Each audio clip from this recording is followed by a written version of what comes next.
99.9. Oh,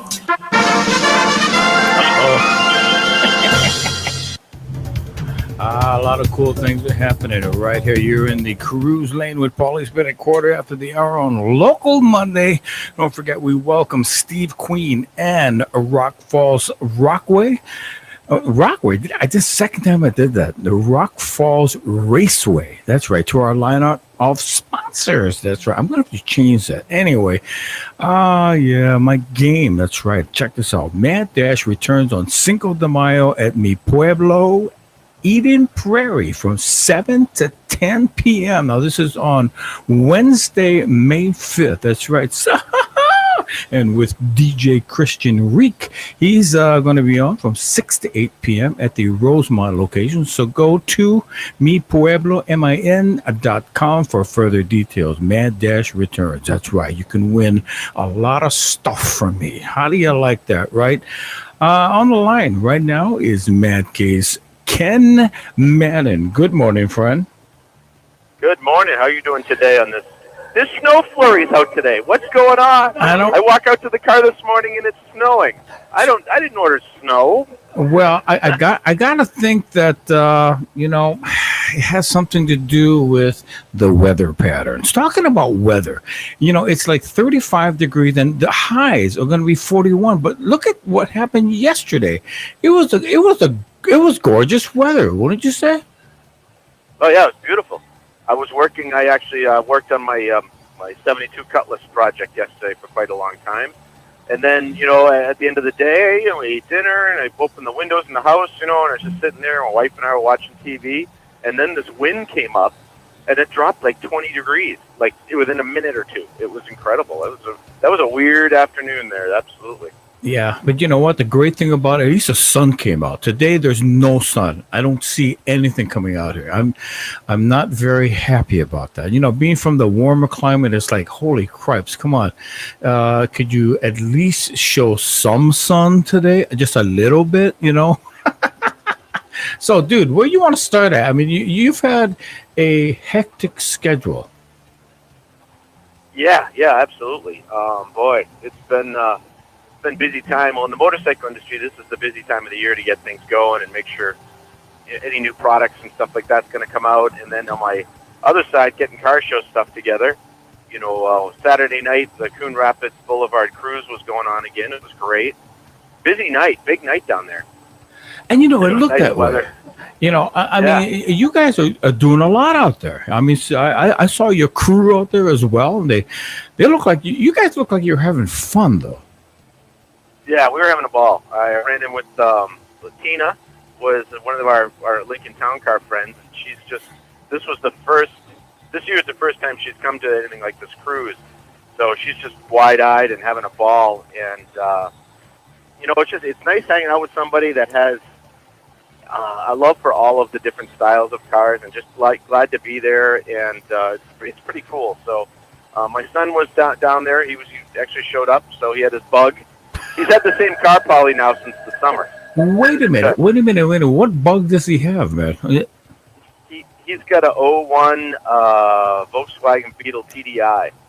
So it's a little 5-speed diesel, good gas mileage little car, and he's saving up his money for an RX-7. So that's what he wants to do this winter, is buy an RX-7. Maybe this summer. We'll see how much money he saves. But he's working on it. He's 19 and wants a cool car again. What was so unique that you saw at the car cruise this past Saturday? Let's see. Well, for one thing, a friend of mine just got a Dodge Ram T-Rex, and he was cruising around in that. So that was kind of cool to see.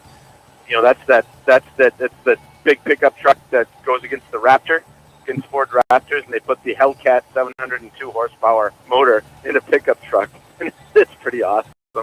That was cool to see out there. I was parked in so if people don't know, there's a 4-mile stretch of Coon Rapids Boulevard in Coon Rapids, of course, where they have a cruise every week, and it's put on by Keith Stephens. He does a great job keeping it real, and the police are down keeping things normal and cool, hopefully. But I park in this last time I went to where there's a Goodwill store and Dollar Tree. There's a little strip mall there, and there was a whole bunch of people parked there. So I hung out there for a while. Another guy I met had bought a early '90s 300ZX twin turbo Roadster. The convertible Nissan 300. The really cool looking one. That was the first time that they started fast again. In the early '90s, and he had that there, and it was just gorgeous. I hadn't seen one of those in a long time. Another car I saw, and this is all right. So this is one that I never would have thought I would have gone and looked at. But I get there to the parking lot. My son comes over and meets me and says, "Dad, you got to come over and look at this 1986 Datsun." I'm like, "What?" So this lady had a 1986 Datsun Nissan Maxima. So yeah. that was I remember the Maxima, and this was the first generation where they went to the front-wheel drive from the rear wheel. And I remember these cars, going and looking at them in the 80s with my dad, because he was going to buy either a Maxima or a Toyota Cresta. He went with the Toyota because he's smart. But this Maxima was right off the showroom floor.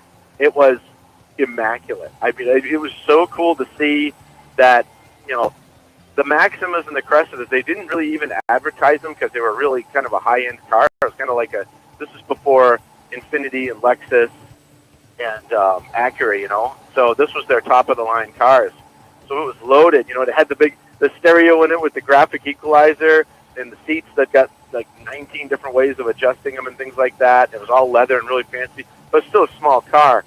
And boy, it really took me back to growing up and being in high school. I just remember riding around in those things and being like, wow, it was the first Japanese car that seemed really nice. You know what I mean? So it wasn't like there was the Honda Accords and, Volkswagens, of course, and the Toyotas and things, but they were always less expensive cars. They were inexpensive, cheap cars to use, and they were dependable. But none of them you never got in one that felt like you were in the luxurious car. And those Maximas and the Toyota Crestas were really the first cars to do that. And they did it so well, they really turned the luxury car, kind of the mid-level luxury car industry on its head. Because all of a sudden, you get in a Cadillac. You remember at the same time Cadillac hit the Cimarron. Remember the Cimarron? So Yeah. it was basically a Cavalier with a Cadillac badge and leather seats, And it really was a crappy car. And then here's this Nissan Maxima, with a V6 in it that had enough power to get out of its own way, and it was super dependable, a lot more luxurious, well, built way better, and all of a sudden they had to start, changing their ways, and it was kind of interesting to see that, because it really takes, you think about just looking at that one car brings all this back, and what happened in the industry and what happened with cars in the 80s, where things just started to turn around, and it's led to what we have now, which is probably, arguably, the best car culture that there ever has been in this country. People talk about American graffiti times, in the 50s and 60s, and back in the day cruising. But from what I understand, there's more people out doing it now than there ever has been. I mean, what do you think of that? Yeah, but how you cannot beat American steel and American power. However, all of the Japanese, the European market, they always had those, because when you buy gas there, or petrol as they call it, it's never, they were thinking, okay, we don't get a lot of petrol here. We've got to really conserve this. But the Maxima came out at the right time because of the conservation of gas or petrol. Yeah, oh, absolutely. And right around those times in the mid-'80s, I mean, we had just come out of, I think, 1986, so 76 to 86. For American cars, it was the dark ages, man. They were choked down and catalytic converters, and the computers hadn't come out yet to make them make any power. So, you could have a 78 Lincoln Town car, Continental Town car with a 460 in it that made 180 horsepower. Yeah. And got 10 miles a gallon. So it made no power, and it was crappy on gas. No wonder, a Mercedes turbo diesel wagon started looking good to folks.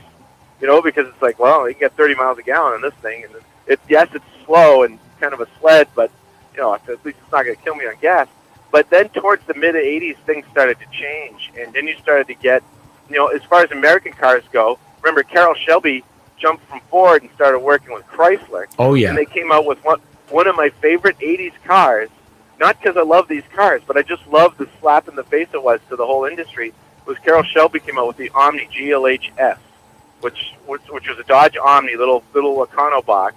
And they put the intercooled turbo in it, and the GLHS that stood for Goes Like Hell, and it did. And I remember Hot Rod Magazine did an article where they took the new Omni GLHS, an 86 or 87, and an old Shelby Mustang GT350 to the track. And they ran the two of them together. And the little Dodge Omni in stock street trim was faster, top speed, faster in a quarter mile, faster to 60, it quicker to braking, it handled better. It did everything better than the 66 Mustang Shelby GT350, except for look cool.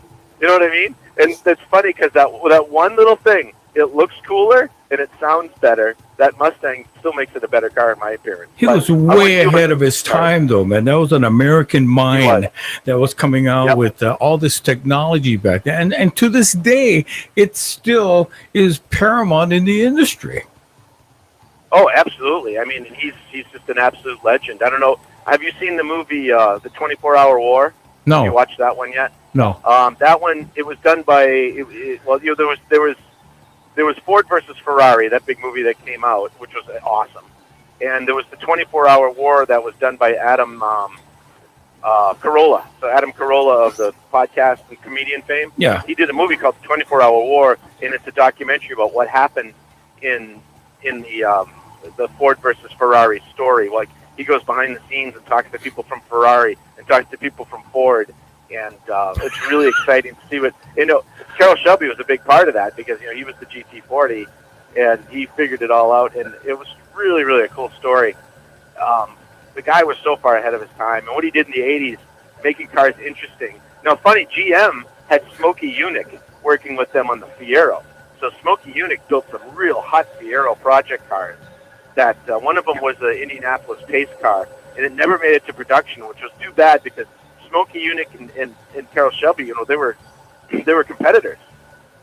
So it's too bad GM decided to give up on the Fiero because that would have been a fun thing to watch. You would have had the Fiero, which ended up being by the time they canceled it, and then what Shelby was doing at Chrysler with the lasers and the like the Shelby Daytonas and stuff of the late '80s.